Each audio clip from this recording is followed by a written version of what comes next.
여야가 신종 코로나 바이러스 확산에 대해 정부의 철저한 대응을 촉구했습니다. 여야가 설 민심에 대해 각기 다른 반응을 내놨습니다. 민주당은 민생을 강조했고 한국당은 문재인 정권 심판을 주장했습니다. 바른미래당 손학규 대표가 안철수 전 의원의 비대위 요구를 거부하면서 바른미래당의 내홍이 재연대 조짐을 보이고 있습니다. 뉴스앤 파워 인터뷰, 자유한국당 인재영입 위원장인 염동열 의원과 함께 한국당의 인재영입 기준과 총선 준비 상황을 짚어봅니다.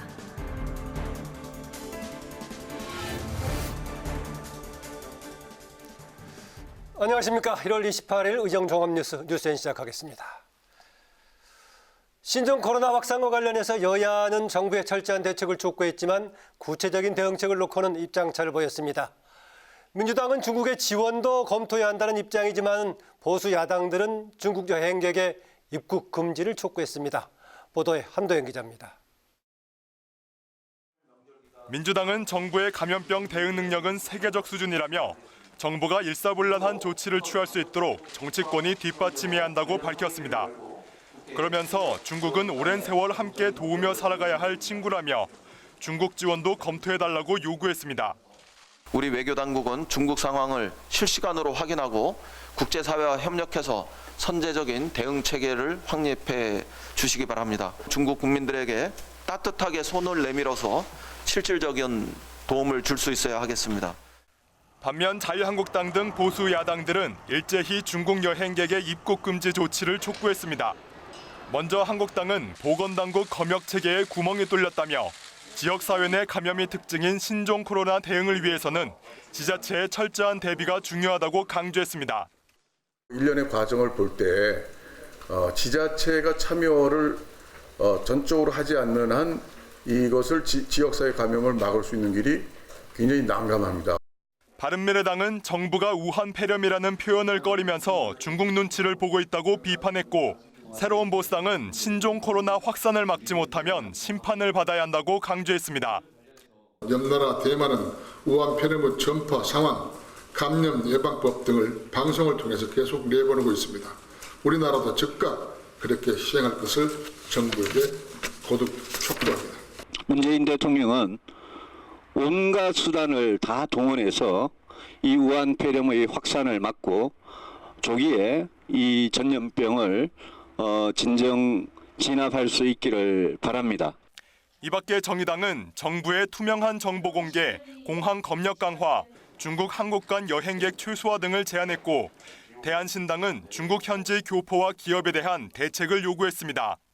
국회는 오늘 30일 보건복지위원회를 열어 보건복지부로부터 긴급 현안 보고를 받고 신종 코로나 확산 방지 대책을 논의합니다. 현장 대응을 위해 불참하는 박능후 보건복지부 장관과 정은경 질병관리본부장을 대신해 김강립 보건복지부 차관이 출석할 예정입니다. 국회 방송 한두영입니다. 더불어민주당은 신종 코로나 바이러스와 같은 감염병 대응을 위해 검역법 개정안 처리를 주장하고 있습니다. 어떤 방안이 담겼고 향후 처리 전망은 어떤지 김희영 기자가 보도합니다.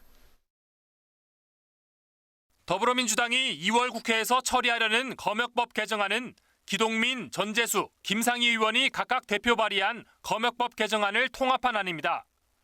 주요 내용을 보면 감염병 발생 상황과 예방, 관리 등에 대한 정보를 제공받을 국민의 권리와 정부 정책에 협력해야 하는 국민의 의무를 명시했습니다. 또 현행 검역법은 세계보건기구가 정한 지역 등만 오염지역으로 지정 관리해왔는데 개정안은 보다 능동적인 대처를 위해 검역전문위원회를 신설하는 내용을 담고 있습니다. 이렇게 되면 검역전문위원회가 감염병 위험도에 따라 감염병 위기 지역을 지정하고 검역 조치도 차등 적용할 수 있습니다. 이 밖에 항공사 등 운송업체는 감염병 발생 지역과 종류, 예방법 등을 승객에게 안내하도록 의무화했습니다.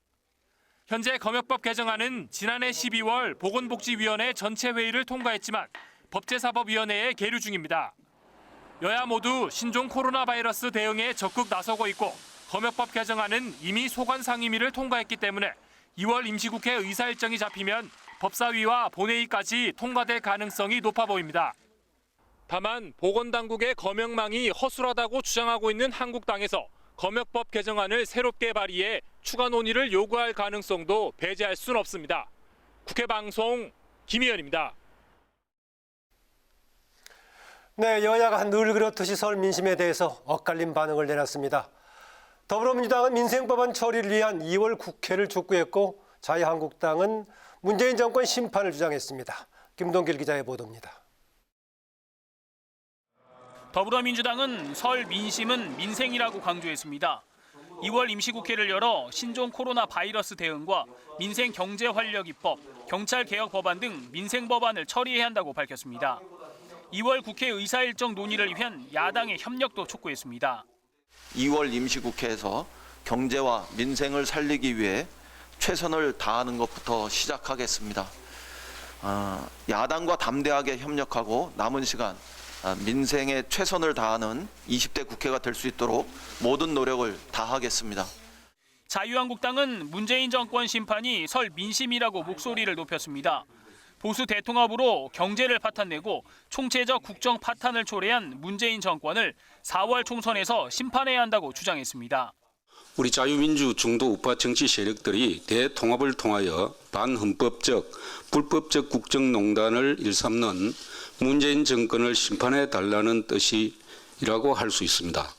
이 밖에 바른미래당은 국민들은 민생을 살릴 실용 정치를 바라고 있다고 밝혔고 대한신당과 민주평화당은 호남에서 민주당을 견제할 중도통합신당에 대한 기대가 높아지고 있다고 주장했습니다. 정의당은 이번 설 민심의 요구는 정치가 민생을 해결해야 한다는 것이었다고 평가했습니다. 여야가 설 민심에 대한 서로 다른 해석을 내놓은 가운데 사실상 20대 국회 마지막인 2월 국회는 남은 민생 법안 등을 마무리해야 하는 숙제를 남겨두고 있습니다. 국회 방송 김동길입니다. 바른미래당 손학규 대표가 안철수 전 의원의 비대위 요구를 거부했습니다. 손 대표는 회사 오너가 CEO를 해고 통보하듯 일방적으로 퇴진 통보를 하는 건 받아들일 수 없다고 목소리를 높였습니다. 홍혜진 기자입니다. 손학규 대표가 안철수 전 의원이 당 재건 방안으로 제안한 비대위 구성이나 전당원 투표 등을 모두 거부했습니다. 긴급 기자회견을 연 손 대표는 안 전 의원이 당의 미래를 논의하기도 전에 자신의 퇴진을 요구했다며 이는 당권 투쟁에 불과하다고 비판했습니다. 나를 내쫓으려고 하면서 전당대회다, 전당원 투표다, 재신임 투표다 이런 말들을 했습니다. 왜 지도체제를 개편해야 하는지, 왜 자신이 비대위원장을 맡아야 하는지에 대한 설명도 없었습니다. 손 대표는 이번 총선에서 세대 교체가 이루어져야 한다며 안 전 의원을 향해 미래 세대로 세대 교체가 될 수 있도록 함께 노력하자고 제안했습니다. 안 전 의원은 손 대표가 비대위 요구 등을 거절한 데 대해 왜 계속 회피하는지 이해할 수 없다고 밝혔습니다. 그러면서 독자 신당 창당 여부 등 향후 행보에 대해 내일 입장을 밝히겠다고 덧붙였습니다. 앞서 안 전 의원은 향후 당의 진로에 대해 논의하기 위해 소속 의원들과 오찬을 함께했습니다. 이 자리에서 일부 의원들은 손 대표와 안 전 의원 모두 이선 후퇴할 것을 요구한 것으로 알려졌습니다. 의원들은 오찬 후 기자들과 만나 손 대표 체제론 총선을 치를 수 없다는데 소속 의원 대부분이 공감대를 형성했다고 밝혔습니다. 다만 또다시 당이 분열돼선 안 된다며 신당 창당과 관련해선 당내 의견이 엇갈리고 있다고 말했습니다. 안철수 전 의원의 복귀 후 당권을 놓고 바른미래당이 또다시 내홍에 휩싸이고 있습니다. 손 대표와 안 전 의원 두 사람이 거취와 관련해 어떤 결정을 내릴지 관심이 쏠리고 있습니다. 국회 방송 홍혜진입니다. 네, 설 연휴를 끝낸 오늘 여야가 공천 작업에 속도를 내고 있는데요. 인적 쇄신 카드를 꺼낸 각 당마다 현역 의원들의 공천 탈락이 어느 때보다 높아질 전망입니다. 김세정 기자가 보도합니다. 여야가 총선 승리를 위해 대대적인 인적 쇄신을 예고한 상황. 민주당은 오늘 현역 의원 평가 하위 20% 대상자들에게 결과를 개별 통보한 것으로 알려졌습니다. 해당 의원들이 공천에서 배제되진 않지만 향후 경선 과정에서 20% 감점을 받기 때문에 자연스레 인적 쇄신으로 이어진다는 분석이 나옵니다. 민주당 공관위는 오늘까지 총선 후보자 공모 절차를 마무리하고 오는 30일부터 서류 심사에 들어갈 예정입니다. 한국당은 지역구 의원 3분의 1을 컷오프하고 현역 의원 50%를 교체하기로 가닥을 잡았습니다. 지역구 여론조사를 현역 물갈이 기준으로 삼겠다고 밝힌 가운데 다음 주부터 현역 의원 평가를 위한 여론조사에 들어간다는 계획입니다. 내일은 공관위 3차 회의를 열고 대국민 여론조사를 포함한 컷오프 기준을 집중 논의할 예정입니다. 총선을 앞두고 세대 교체와 인적 쇄신이 본격화되면서 현역 의원들의 대거 탈락 가능성이 높아지자 공천 기준과 과정에 정치권이 촉각을 곤두세우고 있습니다. 국회 방송 김세정입니다.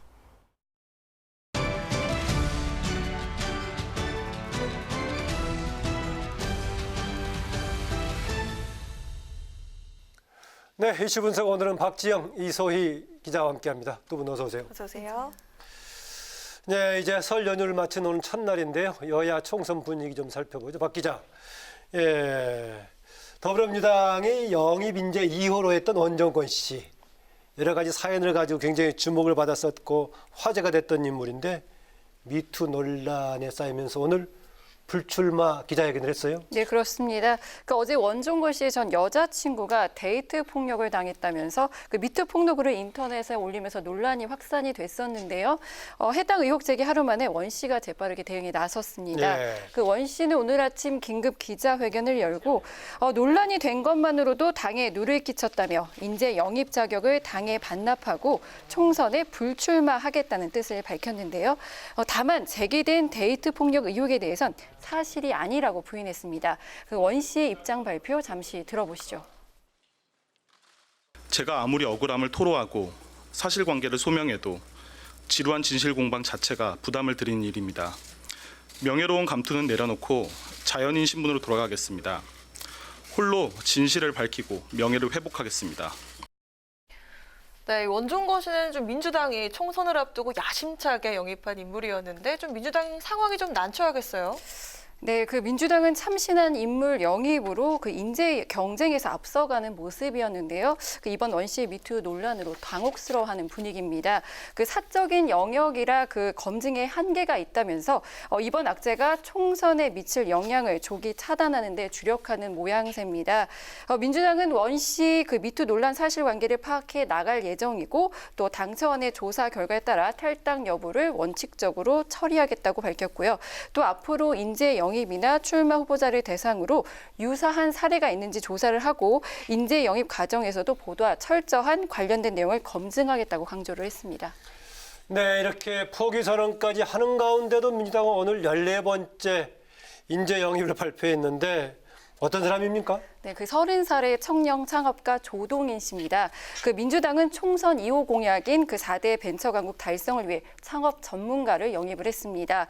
조 씨는 대학 시절 첫 창업을 시작으로 8년간 회사를 5번 창업했고 현재는 창업 교육을 기획하고 교육 콘텐츠를 개발하는 에듀테크 업체 대표를 지내고 있습니다. 조 씨는 실패 경험이 성공의 자산이 됐다며 정치를 통해 실패를 두려워하지 않고 청년들이 마음껏 도전하는 사회를 만들고 싶다고 밝혔는데요. 조 씨의 포부 직접 들어보시겠습니다.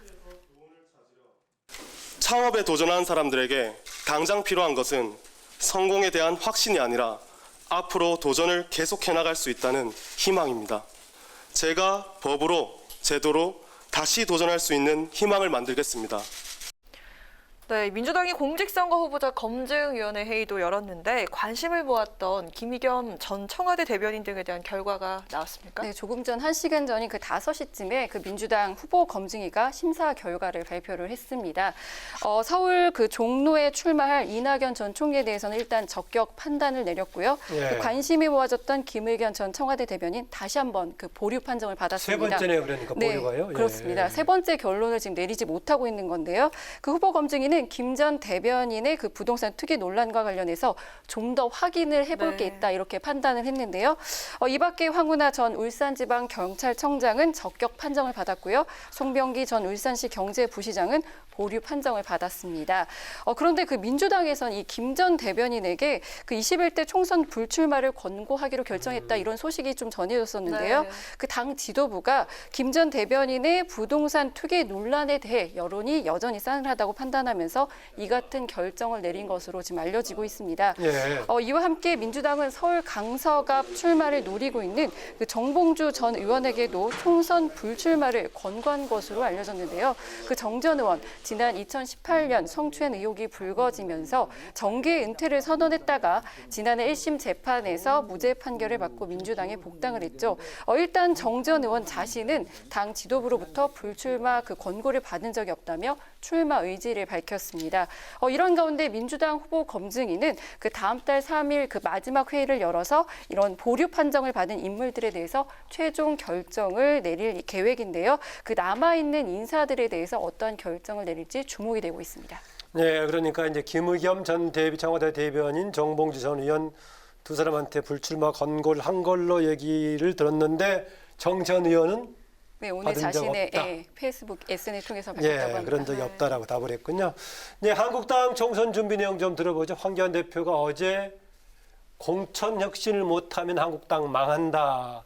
이런 표현까지 해가면서 지금 이제 노력을 하고 있는 이걸 페이스북에 직접 썼다고요. 네, 그래서 그렇습니다. 이제 어제도 이제 휴일 마지막 날인데 공간이 회의를 열고 상당히 열심인데 어떻습니까? 그렇습니다. 말씀하신 대로 한국당 공천관리위원회는 어제 2차 회의를 가졌습니다. 이 공천 기준에 대해서 논의를 했는데요. 특히 현역 의원들에 대한 여론조사를 실시를 해서 컷오프, 이 공천 배제에 활용하겠다는 방침을 밝혔습니다. 또 한국당은 연휴 전부터 이 대대적인 현역 물갈이를 강조해 왔는데요.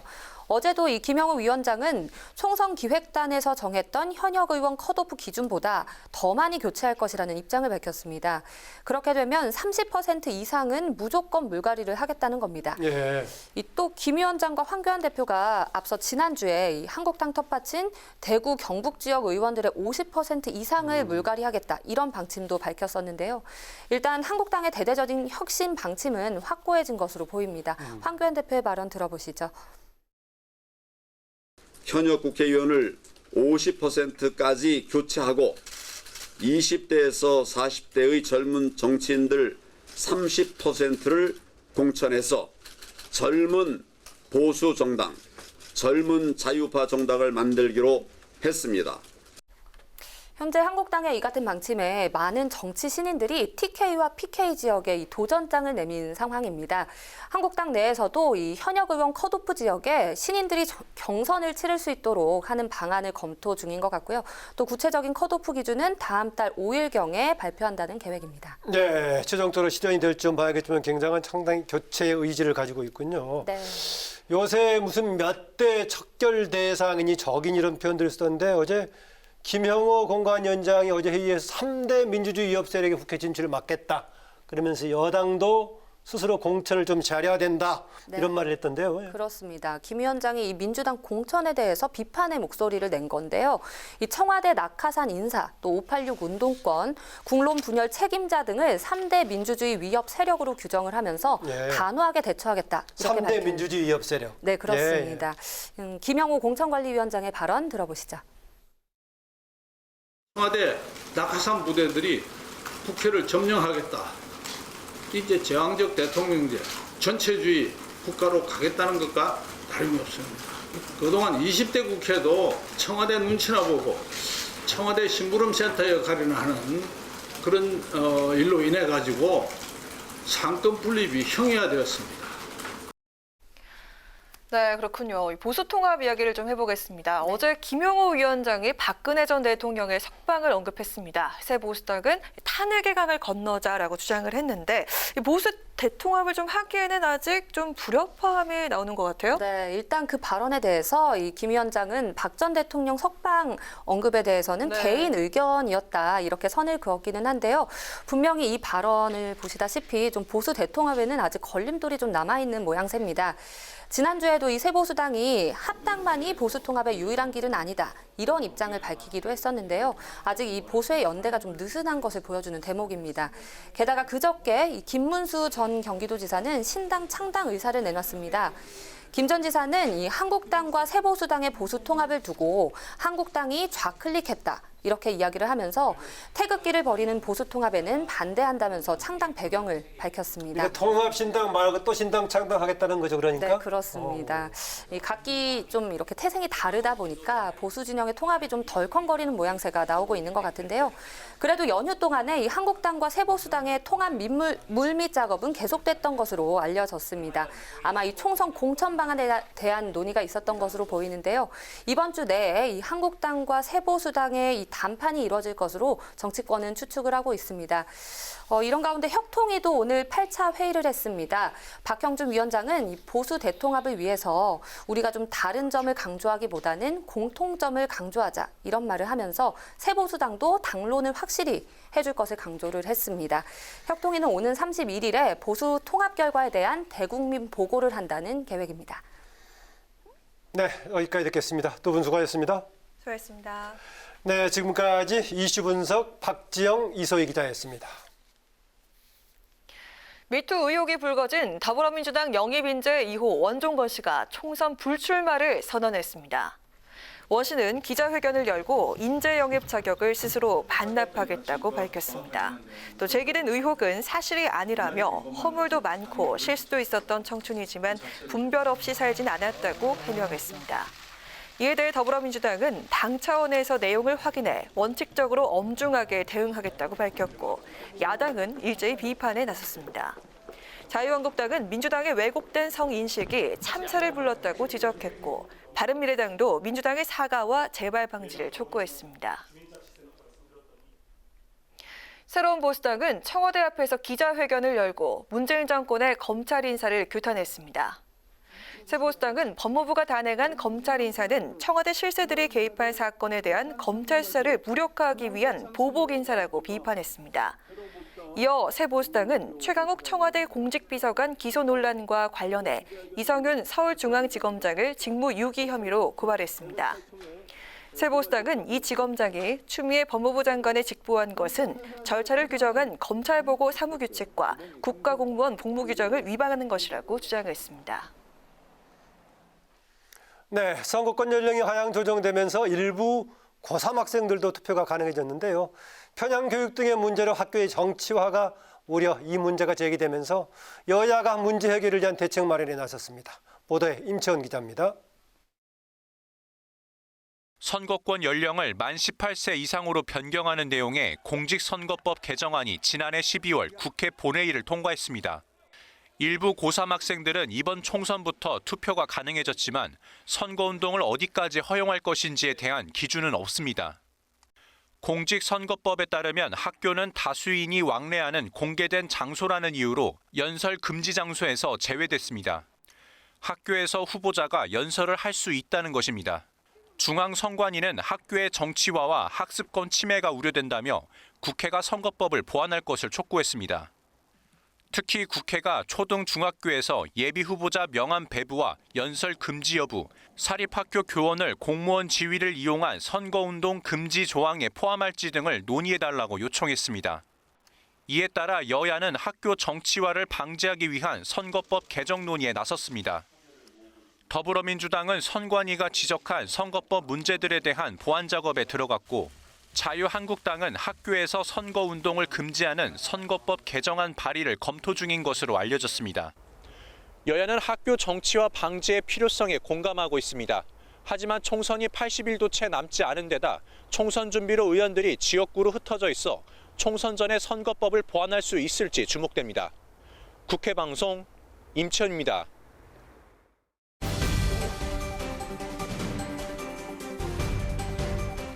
오늘의 정치 키워드 탑3 시간입니다. 1월 28일 정치인변을 장식한 뉴스는 무엇이었는지 첫 번째 키워드부터 만나보시죠.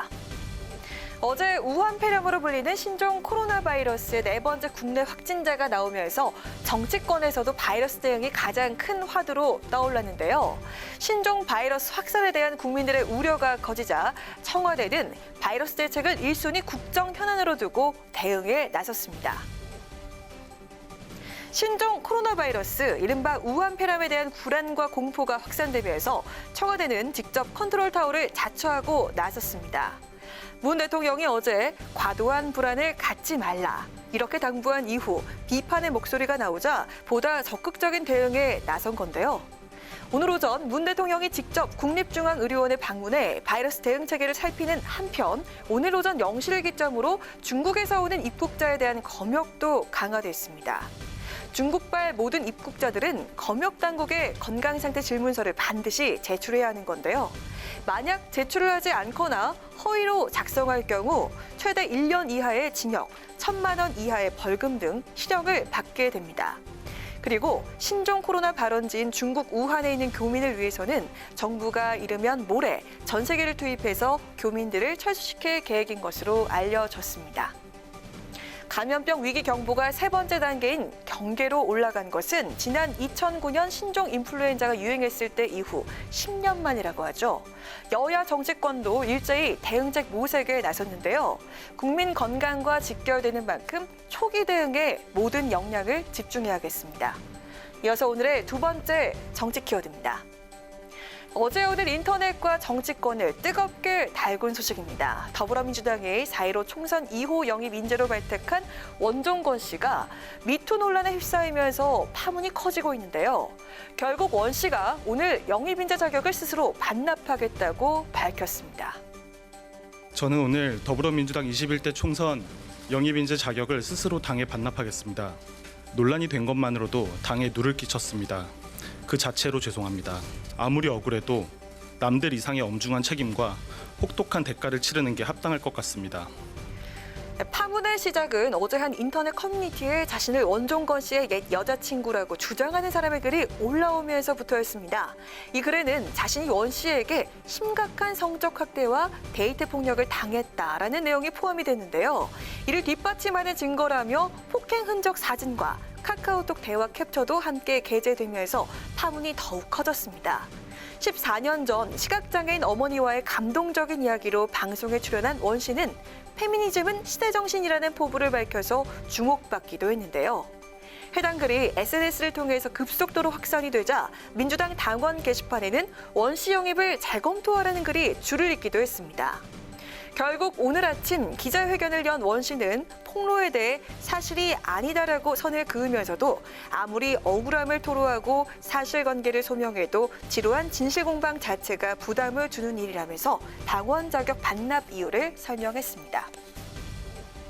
네, 논란 하루 만에 원종건 씨가 영입인재 자격 반납과 총선 불출마를 결정했지만 파문이 금방 가라앉을 것 같지는 않습니다. 야권은 물론 당 안팎에서도 비판의 목소리가 나오면서 민주당은 유사한 사례가 있는지 철저하게 조사하겠다고 밝혔는데요. 이번 논란이 여당의 총선 가도에 어떤 영향을 주게 될지 정치권의 관심이 모아지고 있습니다. 마지막으로 오늘의 세 번째 정치 키워드입니다.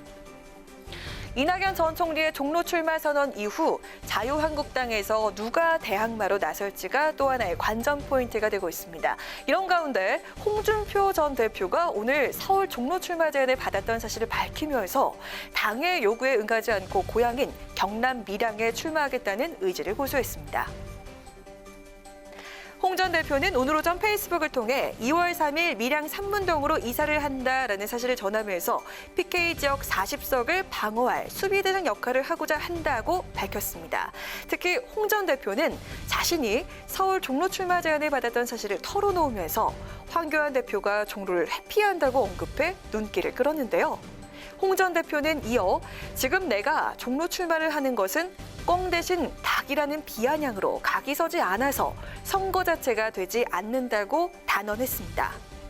한국당에서는 그동안 황교안 대표의 종로 출마 가능성이 점쳐져 왔는데요. 하지만 최근에 황 대표가 비례대표 후순위도 검토하겠다는 의사를 밝히면서 입장 변화 가능성을 시사하자 이에 홍 전 대표가 자신의 종로 출마설에 대해서 선을 긋고 나선 거라는 분석입니다. 홍 전 대표는 한국당 공관위를 설득하겠다고 밝히면서 당의 수도권 출마 요구에는 응하지 않을 것임을 분명히 했는데요. 그동안 누가 뭐라든 마이웨이를 고수해온 홍 전 대표. 이번에도 종로 출마 요구를 꺾고 자신의 의지대로 밀양 출마를 관철시켜 나갈 수 있을지 주목됩니다. 이상 오늘의 정치 키워드 탑3였습니다.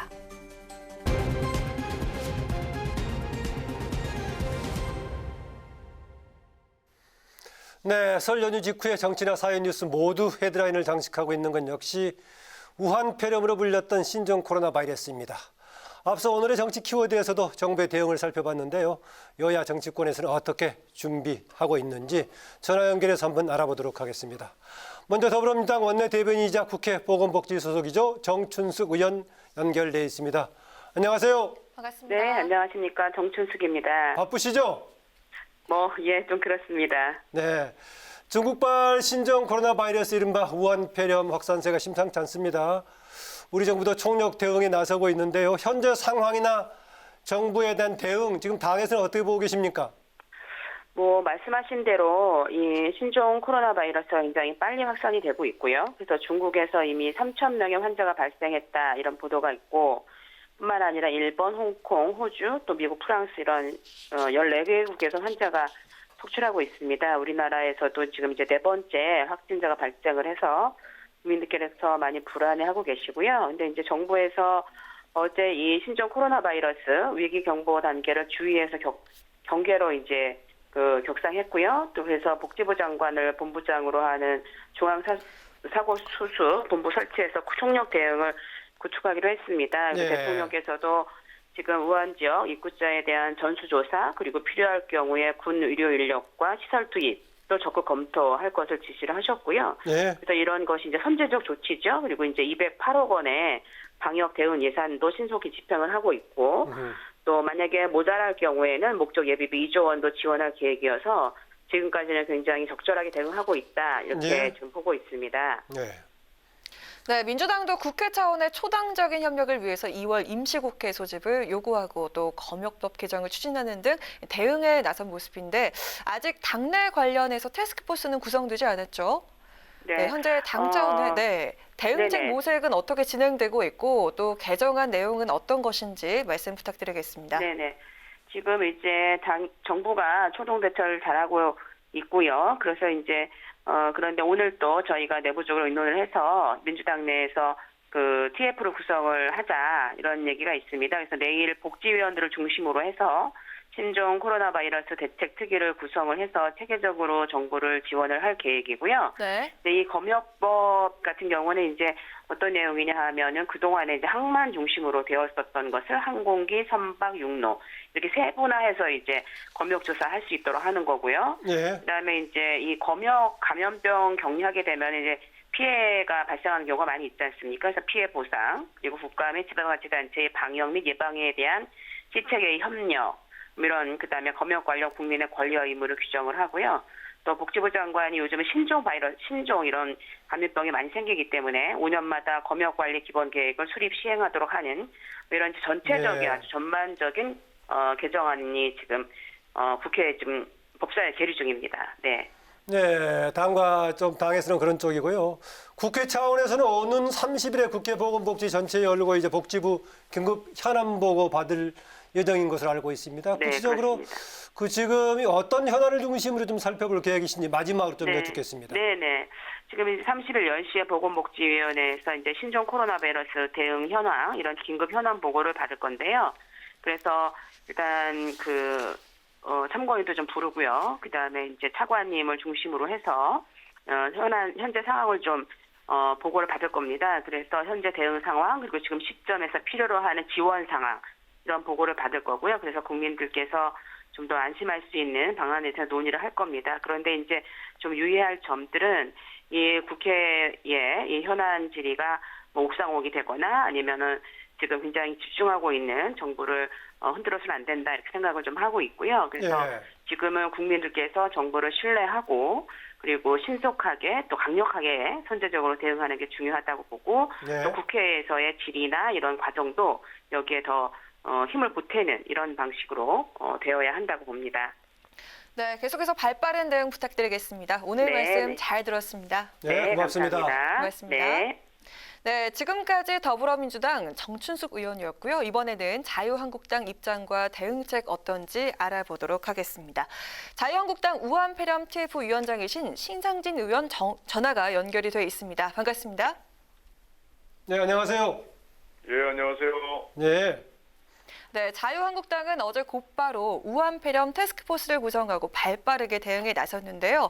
문재인 대통령의 대국민 메시지와 정부 대응에 대해서 무책임하고 안일하다 이렇게 평가를 했는데 우한폐렴 관련해서 정부 대응 구체적으로 어떤 문제가 있다고 보십니까? 예, 초기 대응에 좀 문제가 있어 보입니다. 지금 현재 문재인 대통령께서 이렇게 직접 대언론에 무슨 국민 너무 큰 불안해 하지 말아라라든가 또 우한 또에서 입국한 사람들 전수조사를 하라든가 사실 이런 것들은 대통령께서 사실 직접 이렇게 지시하고 그럴 문제가 아니고 예. 실제 대통령께서는 이제 어떤 문제가 어떻게 어느 기관에 어떻게 무엇이 필요하고 이런 것들을 큰 틀에서 이제 이렇게 좀 파악하고 하셔야 되지. 그리고 현장에서 일하는 이제 그 부처나 또 그 관련 관계 기관에서 굉장히 혼선이 생깁니다.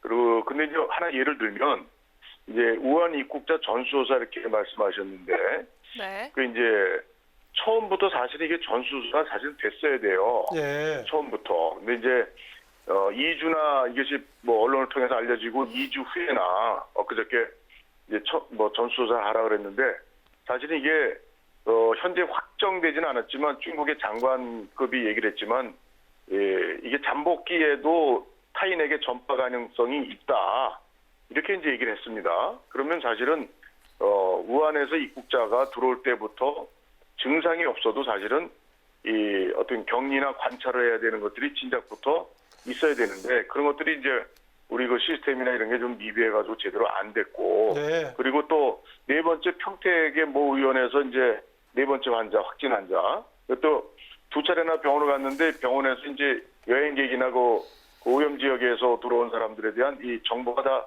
활용하도록 시스템이 돼 있는데 이것도 이제 일선 동네 의원에서 활용이 안 되고 있죠. 네. 예, 이렇게 해서 이 사람이 지금 80명, 90명 하더니 또 좀 아까 뉴스에 보니까 172명이나 접촉을 했다는데 이런 게 결국은 지역사회에 굉장히 1차, 2차 감염을 확산해 나가는 굉장히 중요한 문제인데 예. 이런 것들이 좀 발빠르게 좀 대비가 돼야 초기 대응이 성공할 수 있는데 이미 좀 초기 대응이 많이 좀 늦었다고 생각합니다. 네, 신상준 의원님은 의사 출신이시죠? 네, 그렇습니다. 그래서 이제 의료 분야에 좀 전문적인 식견을 갖고 계시는데 한국당 일각에서는 정부의 중국인 입국 금지 조치를 요구하는 목소리로 나오고 있는 거 알고 있습니다. 그런데 청와대 쪽에서는 현재 WHO도 지금 이동 금지 조치를 아직 취하지 않고 있기 때문에 전 세계적으로 그런 취한 나라는 없다. 좀 지켜보자 이런 얘기인데 어떤 입장이십니까? 현실적으로 당장 입국 금지 조치 취해야 된다고 보십니까? 글쎄, 그거는 우리 당론으로 결정되어 있는 건 아니라고 보고요. 예. 입국 금지 조치를 하려면은 이 WHO에서 국제 공중 보건 비상 사태를 선포를 해야 돼요. 근데 이제 그게 아직 그 WHO 내에서 경론을 벌이고 결론을 아직 못 내린 상태인데 그래서 재논의를 계속 하기로 했는데 이런 조치에 따라서 저희가 만약 이것이 선포가 된다면 예. 중국에서 어떤 입국자 제한 같은 것을 해야 되겠죠. 근데 지금은 조금 전면적으로 하기가 좀 무리가 있을 걸로 보입니다. 네, 민주당에서는 2월 국회에서 검역법 개정을 추진하겠다는 입장인데 여기에 대한 한국당 입장은 무엇이고 또 우한폐렴 확산 방지를 위해서 한국당의 향후 대응과 TF 활동 계획 어떻게 세우고 계십니까? 예, 우선 현재 검역법 개정이라는 거는 사실 큰 내용이 없어요, 현실적으로 이게. 저도 법안을 이제 개정안을 봤는데, 근데 이거보다는 현재 있는 그 자원 그리고 현재 있고 해야 할 수 있는 일들을 하는 게 중요해요, 사실은. 그리고 이게 이제 우한폐렴이 과거 메르스나 이제 신종플루, 사스와 다른 게 이거는 메르스 같은 경우는 병원 내 감염이 됐어요. 그래서 5년 전에 186명이 확진이 됐던 경우인데 이런 경우는 이거는 지역사회 감염이 됩니다. 그러니까 예. 병원 내 감염이 아니고 그러니까 2차, 3차 감염이 계속 뻗어나갈 수 있기 때문에 이것은 현재 있는 지역사회 감염에 대비한 지자체의 역할이 아주 중요하게 부각이 되죠. 예. 그러니까 이런 부분을 우리 정부 행정기관에서 행안부 중심으로 지자체 또 이런 어떤 국립보건환경연구원의 역할이라든가 또 17개 지자체에 있는 그런 것들을 충분히 현재 있는 자원과 현재 있는 것도 제대로 지금 사용을 못하고 있어요. 진단 키트도 제대로 지금 이게 우리가 제작을 못하고 있어요. 예. 뭐 중국에는 수백만 명분을 뭐 키트를 뭐 준비하고 있다든가 WHO에서도 공급해준다 이렇게 돼 있는데 그러니까 이런 것들을 좀 발빠르게 또 우리가 긴장감을 갖고 모든 총력을 대응해서 대비하는 게 중요한데 뭐 검역법 자체가 뭐 문제라고 생각하지는 않고요. 근데 한국당 향후 대응은 저희는 하여튼 지역사회의 그 대응 점검을 꼭 필요하고 현장에서 답을 찾아야 된다고 생각하고 또 국민의 어떤 생명과 안전을 위해서 경제 뭐 등등에 미치는 파급 효과 이런 것들에 대해서 정부에 대해서 좀 더 신속히 대응하도록 촉구할 예정입니다. 네, 오늘 뭐 좋은 말씀 고맙습니다. 예, 감사합니다. 네, 지금까지 자유한국당 신상진 의원이었습니다.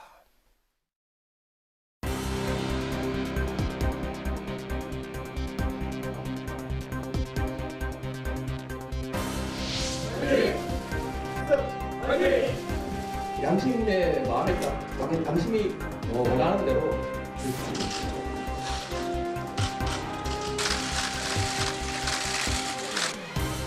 사회 공갈 시간에서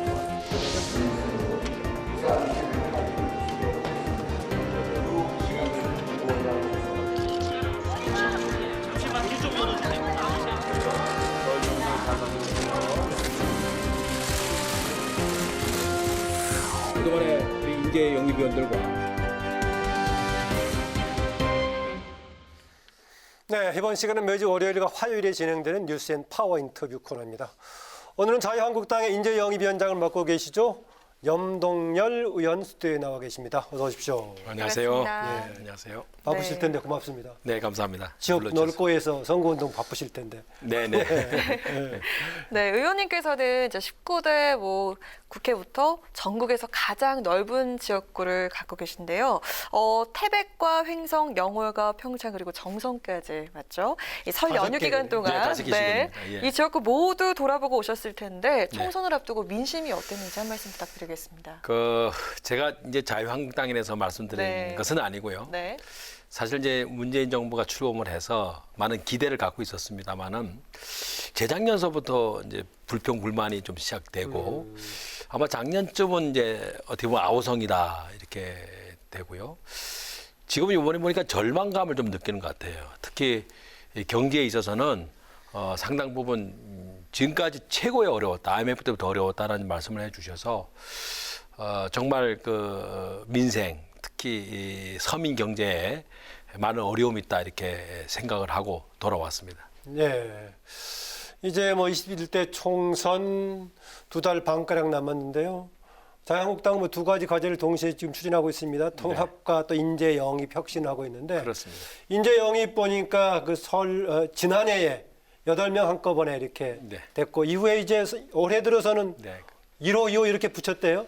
아니 그렇게 붙이지는 않았고요. 1차, 2차, 3차 1차, 이렇게 3차. 이렇게 해서 6차까지 지금 한 상황입니다. 네. 그렇게 영입했을 때 어떤 기준 또 어떤 방향에서 지금 요구하시는 겁니까? 사실 저희 자유한국당이 이제 국정농단이라고 하는 그런 그 사태 이후에 국민들에게 여러 가지의 정책과 또 새로운 당으로서의 면모를 저희들이 일신을 하려고 했었습니다만은 실질적으로 국민들이 받아들이기에는 좀 과거에 청산이 없었다, 용서가 없었다 이런 생각을 했고요. 따라서 이번 인재영입은 우리 당을 혁신시키는데 가장 이제 중요한 이제 부분이다 이렇게 생각을 해서 우선 국민 눈높이에 맞춰야 되겠다. 그래서 국민 속에서 열심히 살아왔던 그리고 자기 역할을 해왔던 충분한 역할을 해왔던 분들을 찾는 이제 국민 속의 영웅을 찾았고요. 그리고 두 번째로 약자 편에 서 있거나 소외계층 그리고 그런 소외와 약자층을 위해 일하시는 분들을 저희들이 찾으려고 했었고요. 그리고 청년들을 찾았고요. 네 번째로는 이제 생활 정치. 결국은 여성들이 아이를 키우고 또 학교를 보내고 하는 여러 가지 이제 사회 활동에 있어서 필요한 생활 정치에 관여하시는 분들을 저희들이 찾았고요. 그다음에 국가 경영이라고 할까, 교육, 관광, 또 경제, 외교, 안보 등등의 국가 경영을 할 수 있는 분들도 저희들이 모셔야 되겠다. 그래서 국민들로 하여금 국민 눈높이에 맞는 국민 참여와 정책과 국가 경영으로 나누어져서 보통의 시민들이, 보통의 국민들이 정치에 참여할 수 있다라고 하는 그런 룸을 만들어서 함께 모시려고 했기 때문에 그런 분들을 많이 모셨다고 보고 있고 네. 또 어느 정도 성과를 보고 있다고 생각합니다. 당의 역할, 정체성을 보완할 수 있는 혁신에 부합하는 그렇습니다. 사람을 기준으로 영입을 했다. 저희 당의 존립은 이제 보수의 가치를 세우는 것도 있지만 이 당이 수권 정당으로 갈 때에는 국가 경영에 필요하다. 그리고 국민 참여, 국민 전체를 보고 우리가 영입을 해야 된다. 따라서 우리 김은희 씨를 영입한 것도 어떻게 보면 우리 쪽의 아젠다보다는 여당의 아젠다였던 미투 관계.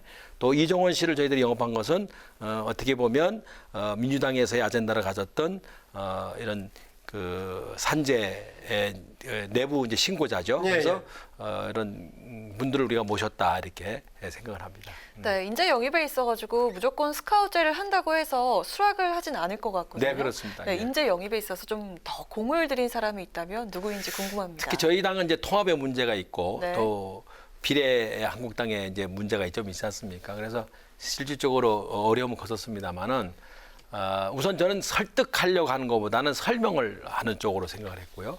그런 가운데 김은희 씨는 어떻게 보면 인터뷰도 말씀하셨습니다만은 자유한국당만 생각해도 얼굴을 찡그렸다. 그리고 주변에서 왜 그 당에 가느냐라고 이제 얘기를 이제 하는. 그래서 기본적으로 저희 자유한국당에 대한 비호감을 가졌기 때문에 이분을 설득하는데 많이 피해요. 전화를 했더니까. 그래서 하루는 전화를 드렸더니까 9시에 만나자. 그래서 제가 그럼 9시까지 기다리겠다. 터미널에서.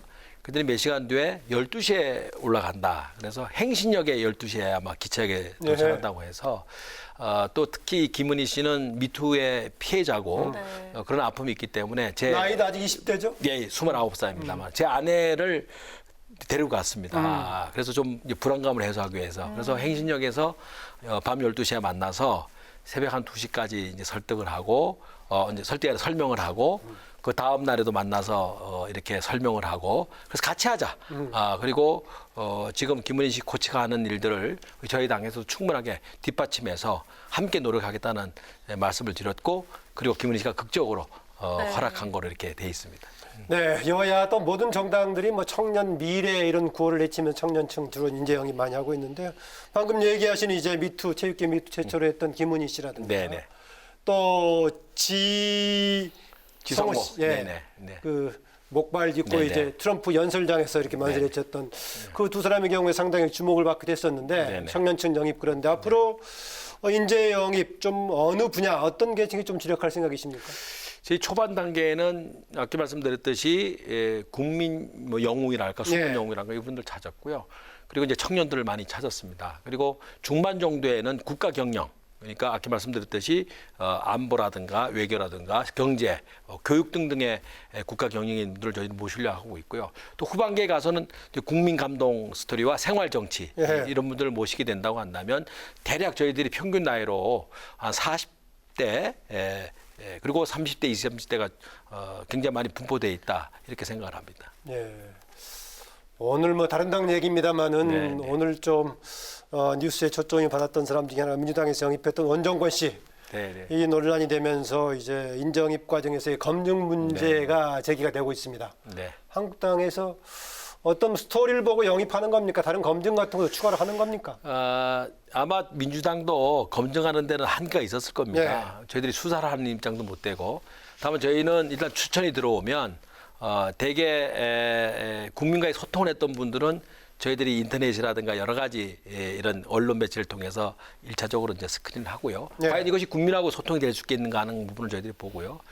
그래서 어느 정도 저희들이 생각하는 여러 가지 기준이 있습니다만은 그 기준이 어느 정도 되면 이제 만납니다. 만나서 그분이 갖고 있는 소신이라든가 정치에 대한 여러 가지 식견 그리고 여러 가지 이 당에 대한 역할 이런 부분을 저희들이 의논을 한 다음에 어느 정도의 확신이 쓴다고 한다면 지도부에 이제 보고를 하고 그리고 다시 만나서 어느 정도 그때는 이미 이제 검증이라고 할까 그분에 대해서 나름대로 최대한 이렇게 주변을 살펴본 다음에 만나서 확정하게 되고 그리고 이제 발표를 하게 되고 하는 그런 이제 프로세스를 거치게 됩니다. 네. 네, 앞서 황교안 대표가 유승민 의원에게 설 연휴 이전에 한번 만나자 공식 제안을 했는데 네네. 성사되지 않았습니다. 네네. 언제쯤 이 만남이 이루어질 것으로 보십니까? 그 인재 영입의 분야만 제가 몰입을 해서 네. 제 분야 외에는 제가 잘 내용을 모릅니다만은 아마 황교안 대표하고 유승민 대표께서 잘 만나서 그래도 보수의 대통합을 이루는데 역할을 하실 거라 생각합니다. 네, 이제 통합 추진을 하고 있는데 어젠가요 김문수 전 지사가 이제 또 다른 그 신당을 추진하겠다라고 해서 애초에 얘기했던 포괄적인 의미의 대통합은 조금 쉽지 않은 상황인데 이 앞으로의 전망을 어떻게 하십니까? 이렇게 서로 귀가 맞지 않고 네.